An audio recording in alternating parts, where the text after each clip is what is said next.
उसकी बातों पे ना जा कि वो क्या करता है, उसके कदमों की तरफ देख कि किधर जाता है। ये लाइनें आज के समय में बहुत विशेष महत्व रखती हैं, क्योंकि आज एक ऐसा समय आ गया है, ऐसा दौर है कि जहां पर बात के मुद्दे जो है वो गौण होते हैं और जो मुद्दे सामने लाए जा रहे हैं उनका वास्तविकता से कोई लेना देना नहीं। इस प्रकार का जो माहौल है वो इस देश में बनाया जा रहा है। मेरे ख्याल से आज कुछ आपके समक्ष कुछ बातों का उद्भेदन करने जा रही हूँ जो महिला आरक्षण बिल से संबंधित है। उद्भेदन का मतलब कि कुछ ऐसे खुलासे करना जा रही हूँ जो मैं चाहती हूँ कि आपके माध्यम से जनता तक पहुंचे। और शुरुआती तौर पर ही मैं कल की एक बात का जिक्र करना चाहूंगी कि कल एक न्यूज सामने आई जो कि सोशल मीडिया पर बहुत ट्रेंड भी हुई और आप सब लोगों ने भी उस पर ध्यान दिया कि जो पहलवान वीडियो का जो केस था, जो जंतर मंतर पर बेटियां बैठकर भाजपा सरकार से न्याय मांग रही थी, जो देश के लिए सोना लेकर आई और विश्व पटल पर भारत की एक पहचान दर्ज की, वो गोल्डन गर्ल्स जो महीनों तक जंतर मंतर पर बैठी रही, जिनका महीनों तक केस दर्ज नहीं हुआ, तमाम संघर्ष के बाद और सुप्रीम कोर्ट के दखल के बाद वो केस दर्ज हुआ। उसी केस की कल एक सुनवाई में दिल्ली पुलिस ने सुप्रीम कोर्ट के सामने एक बयान दिया और वो बयान क्या था, आप गौर करिएगा इस पर कि वो बयान क्या था।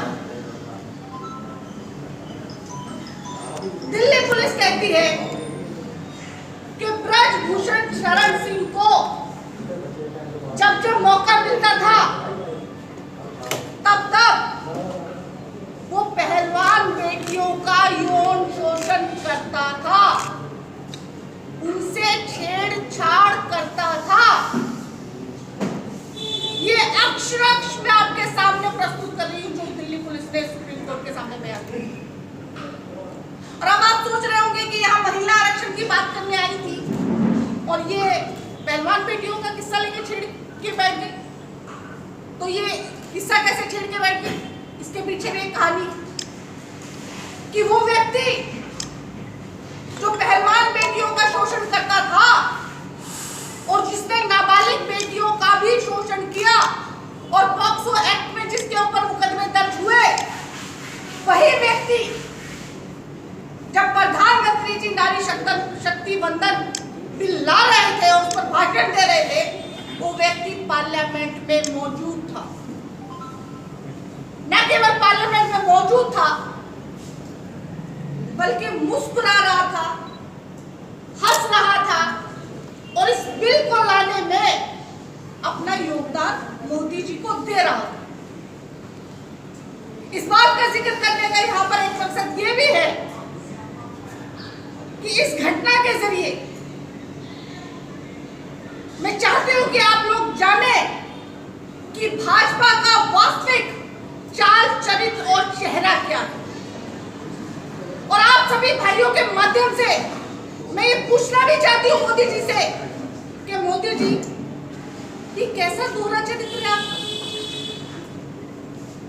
ये कैसा दोहरा व्यक्तित्व, ये कैसे दो चेहरे कि एक तरफ आप नारी शक्ति वंदन बिल ला रहे हैं, यानी नारी को शक्ति बता रहे हैं और फिर उस शक्ति का वंदन कर रहे हैं, यानी कि पूजा कर रहे हैं, और एक तरफ अब उस व्यक्ति को अपने दामन में संजोए हैं जो नारी का भक्षण कर रहा है, जो नारी को क्रंदन करा रहा है, जो रुदन करा रहा है, जो बूटों तले कुचलवा रहा है, जो सर्दी गर्मी बरसात में बेटियों को सड़क पर बैठवा रहा है, क्या वो व्यक्ति मोदी जी की सोच से ऊपर है या भाजपा उसके सामने गोड़ हो गई है? क्या वो व्यक्ति इतना बड़ा है, क्या इतना महान है, क्या इतना विशाल है कि जिस देश में प्रधानमंत्री जी को महिला आरक्षण बिल का नाम बदलकर एक दैवीय नाम रखना पड़ रहा है, नारी शक्ति वंदन, उसी नारी शक्ति का दमन वो व्यक्ति कर रहा है, और उसी संसद में तमाम वो भाजपा सांसद महिलाएं भी बैठी हैं और उत्साहवर्धक तालियां बजा रही हैं, तमाम तरह के गेस्चर दे रही हैं। क्या उन महिला सांसदों की इतनी हिम्मत नहीं कि वो मोदी जी से ये पूछ ले कि मोदी जी ये व्यक्ति संसद में क्यों बैठा हुआ है जिसके ऊपर इतने गंभीर आरोप है? और केवल यही नहीं, मैं आपको यहां पर यह मेंशन करना भी जरूरी समझती हूं कि भाजपा के सांसदों में से 139 सांसद ऐसे हैं जिन पर गंभीर धाराओं में केस दर्ज है, और उसमें से 98 सांसद ऐसे हैं कि जिनमें मर्डर, रेप, किडनैप और महिलाओं के प्रति गंभीर अपराध, ये बात आप मेरी नोट कीजिएगा, महिलाओं के प्रति गंभीर अपराध में केस दर्ज है। ऐसे व्यक्ति मोदी जी के मंत्रिमंडल में जो नारी शक्ति की बात करते हैं, नारी सम्मान की बात करते हैं, ये भाजपा का दोहरा चाल चरित्र और चेहरा नहीं तो क्या है? दूसरी बात, सोनिया गांधी जी ने 2016 में मोदी जी को एक पत्र लिखा। सोनिया गांधी जी ने कहा कि मोदी जी, आप अभी पार्लियामेंट में पूर्ण बहुमत से, अगर आप पूर्ण बहुमत से हैं तो आप महिला आरक्षण विधेयक लेकर आइए और उसको पास करा दीजिए, और 8 मार्च 2016 यानी कि अंतर्राष्ट्रीय महिला दिवस होता है, उस दिन आप इसको लागू करवा दीजिए। लेकिन मोदी जी के कान पर जूं नहीं रेंगती, वो तो चुनावी रैलियों में जैसी गाय बोल रहे हैं, 50 करोड़ की गर्लफ्रेंड बोल रहे हैं, तमाम वो टिप्पणियां कर रहे हैं जो नारी जाति को शर्मसार करती, तमाम वो टिप्पणियां कर रहे हैं जो नारी शक्ति का दमन करती। मोदी जी चुनावी रैलियों सोनिया गांधी जी के भाषण पर, सोनिया गांधी जी के पत्र पर ध्यान नहीं देते। उसके बाद सोनिया गांधी जी फिर उनको 2017 में याद दिलाते, लेकिन तब भी पार्लियामेंट के काम छोड़कर केवल चुनावी रैलियां, ना महिला सम्मान की बात, ना महिला आरक्षण की बात, ना महिला शक्ति की बात, और ना महिला वंदन की बात। फिर 2018 आता है और माननीय राहुल गांधी जी पत्र लिखते हैं कि मोदी जी, आप अभी सत्ता में हैं और आपके पास पूर्ण बहुमत भी है, तो महिला आरक्षण बिल को आप पास कराइए और हम आपको बिना शर्त समर्थन देंगे। लेकिन मोदी जी को ख्याल नहीं आता, क्योंकि महिलाओं के प्रति अगर वो उनकी नीयत साफ होती तो वो कभी भी रैलियों से महिलाओं के खिलाफ वाली टिप्पणियां नहीं करते, और ना ही अपने मंत्रियों और अपने सांसदों को करने देते। इसी संसद में वो व्यक्ति भी बैठे हैं जिन्होंने बोला था, जो भाजपा के सांसद हैं, कि राजनीति में जो महिलाएं आती हैं वो अपने शरीर का सौदा करके आती हैं। इसी संसद में भाजपा के वो सांसद भी बैठे थे जो कहते हैं कि आदिवासी महिलाएं टनाटन होती है। इसी संसद में तमाम वो सांसद भी बैठे हैं जो महिलाओं के प्रति इस तरह की शर्मनाक टिप्पणियां करते हैं और मोदी जी का संरक्षण उनको प्राप्त। साथियों, तमाम तरह के महिला आरक्षण पर हम पर इल्जाम लगाए गए कि हम जो है महिला आरक्षण पर क्रेडिट लेने की कोशिश कर रहे हैं। कौन सा क्रेडिट? क्या काहे का क्रेडिट? क्या आपकी सोच थी? क्या महिलाओं को आरक्षण देने की आपकी सोच थी? राजीव जी 1989 में जब विधेयक लेकर आते हैं तो सोचिए कि सबसे ज्यादा विरोध करने वाला कौन है? सबसे विरोध करने वाला भाजपा। श्री अटल बिहारी वाजपेयी जी, श्री लाल कृष्ण आडवाणी जी, श्री राम जेठमलानी जी, ये वो व्यक्ति हैं, वो आदर्श है जिनको दुनिया मानती है, दुनिया देखती है। लेकिन भाजपा का चाल चरित्र चेहरा, वो चाहे अटल जी हो और चाहे आडवाणी जी हो और चाहे बहुत पढ़े लिखे राम जेठमलानी हो, महिलाओं के प्रति सोच तो फिर वही है। फिर विरोध किया गया और आरक्षण को पास नहीं होने दिया गया जो स्थानीय निकाय के थे। उसके बाद नरसिम्हा राव की सरकार में ये बिल पास किया जाता है और राजीव गांधी जी का सपना पूरा होता है कि स्थानीय निकायों में 15 लाख से ज्यादा महिलाओं को नारी शक्ति दी जाती है। नारी शक्ति देने वाली वो कांग्रेस है और ये आइडिया ओरिजिनल कांग्रेस का है और कांग्रेस ने ही हमेशा उन वर्गों की बात की, चाहे वो महिला हो, चाहे दलित हो, चाहे पिछड़े हो, चाहे आदिवासी हो, कि उनको आगे लाना चाहिए, उनको उठाना चाहिए। अगर ये ओरिजिनल आइडिया भाजपा के पास होता तो भाजपा के पास समय की कमी नहीं थी बिल लाने के लिए। पिछली सरकारों की बात छोड़ दीजिए, मोदी सरकार के पास पूर्ण बहुमत था, 9.5 साल थे, लेकिन मोदी जी को ख्याल नहीं आता। जब हम ओबीसी की बात करते हैं तो इनके सांसद उछलने लगते हैं, अनशंत बयान देने लगते हैं कि ओबीसी की बात क्यों करते हो, ओबीसी का क्या लेना देना है। अरे भाई, आप ही ने तो उठाया था कि राहुल गांधी जी ने अपमान कर दिया ओबीसी का, मोदी को चोर बोल दिया, तब तो बड़े मोदी के हित जो है ओबीसी के आप हितैषी बन रहे थे। अगर आप सच में जो है ओबीसी के हितैषी है तो आपको ओबीसी आरक्षण से क्या परेशानी है? अगर आप सच में ओबीसी के हितैषी है तो बताइए, कास्ट सेंसस हमने 2011-2012 में कराया था, उसको डिस्क्लोज कीजिए और बताइए कि ओबीसी कितने हैं इस देश में। क्योंकि ये जो सरकार आप चला रहे हैं ये ओबीसी की बदौलत चला रहे हैं।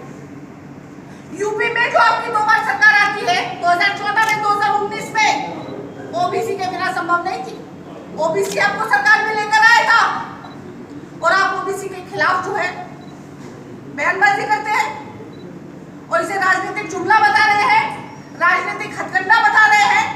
एक वो वर्ग जो बहुलता में है, कम से कम देश के आधी जनसंख्या ओबीसी है, उसको आप दरकिनार करना चाहते हैं। ये आपकी सोच है, ओबीसी विरोधी आपकी सोच है। दलित विरोधी, आदिवासी विरोधी तो आप थे ही, वो हमने देखा भी। जब उद्घाटन होता है, महामहिम राष्ट्रपति जी को नहीं बुलाया जाता, नई संसद में प्रवेश करते हैं, महामहिम राष्ट्रपति जी को नहीं बुलाया जाता।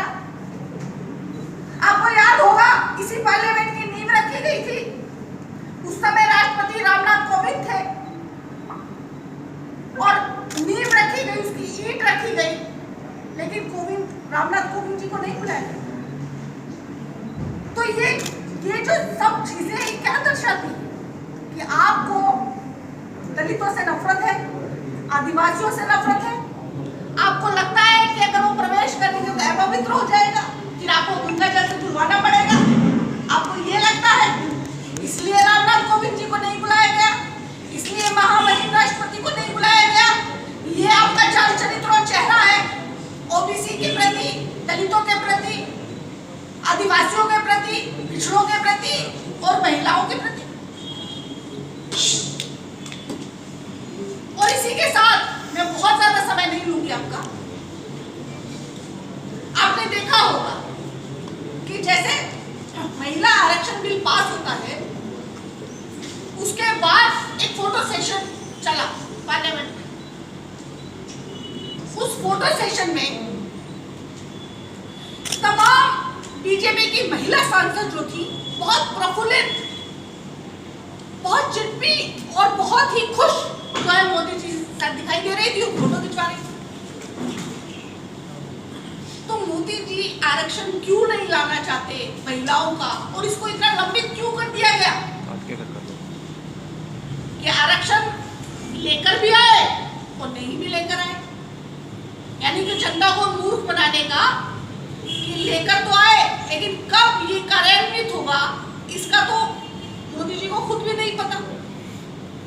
वो तो खुद कहते हैं कि पहले तो डिलिमिटेशन करेंगे, फिर कास्ट सेंसस करेंगे, और फिर जो होगा तो 5 साल आप कास्ट सेंसस में लगा लीजिए, 5 साल आप डिलिमिटेशन में लगा लीजिए, 10 साल ये हो गए। उसके बाद जब चुनाव होगा, यानी कि 2039 में, यानी कि जो बच्चियां अभी स्कूल में पढ़ रही हैं तो वो दादी वादी बन जाएंगी, तब जाकर उनको आरक्षण मिलेगा।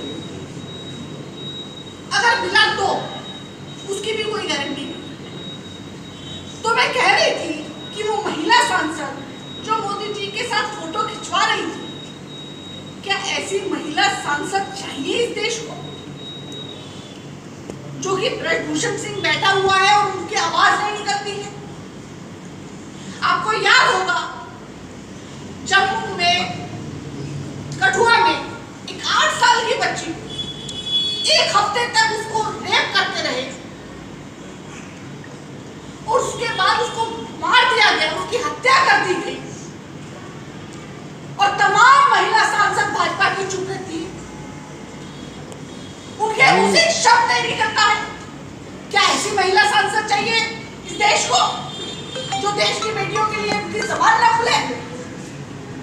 आपको याद होगा हाथरस का वो कांड, जब रातों रात एक दलित लड़की को पुलिस के द्वारा 2:30 बजे पेट्रोल डालकर जला दिया जाता है। तमाम महिला सांसदों की आवाज नहीं निकलती है। क्या ऐसी महिला सांसद चाहिए इस देश को? कुलदीप सेंगर एक बेटी का बलात्कार करता है, उसके घर के तमाम 3-4 सदस्यों की हत्या कर देता है, उसके बावजूद वो भाजपा का सदस्य रहता है, एमएलए रहता है, और पूरी भाजपा उसको सपोर्ट करती है। इन महिलाओं के मुंह से एक आवाज नहीं निकलती। क्या ऐसी भाजपा की ऐसी महिला सांसद चाहिए इस देश को, जो बेटियों के लिए एक आवाज न निकाल सके? आपको याद होगा चिन्मयानंद का किस्सा। चिन्मयानंद जो सनातन धर्म का अपने आप को प्रोधा बताता है,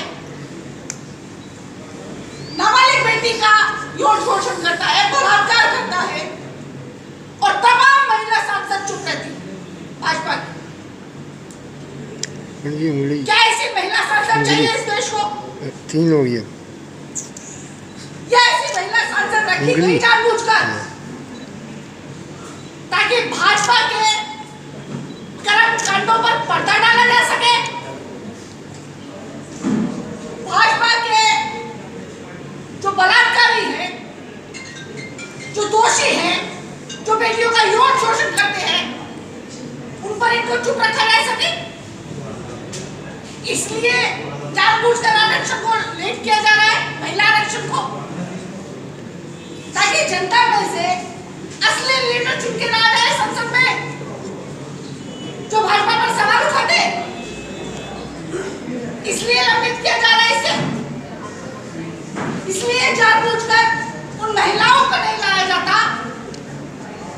बेटियों के लिए आवाज उठा सकती है और भाजपा को बेनकाब कर सकती है। से केवल एक ही अनुरोध है कि हमारी आवाज को जनता तक पहुंचाएं और जब भी ये आरक्षण, महिला आरक्षण लागू होगा तो हम उम्मीद करते हैं कि ऐसी महिलाएं देश भर से, पिछड़े वर्ग से, दलित वर्ग से, आदिवासी वर्ग से चुनकर आए कि जो बेटियों का दमन करने वालों के खिलाफ आवाज उठा सके, चाहे सत्ता में कोई हो और वो आवाज उठा सके। वो इन तमाम भाजपा की महिला सांसदों की तरह मौन चुप्पी ना धारण कर सके। हम उम्मीद करते हैं कि एक दिन वो सवेरा इस देश में आएगा और कांग्रेस वो सवेरा लेकर आएगी कि जब महिलाएं सुरक्षित होंगी और संसद में ऐसे लोगों को बैठने नहीं दिया जाएगा। महिला सांसद बैठने नहीं देगी, चाहे वो किसी पार्टी के भी हो। इस तरह का एक सवेरा जो है वो भारत देखेगा और बहुत जल्दी हमें उम्मीद है कि 2024 में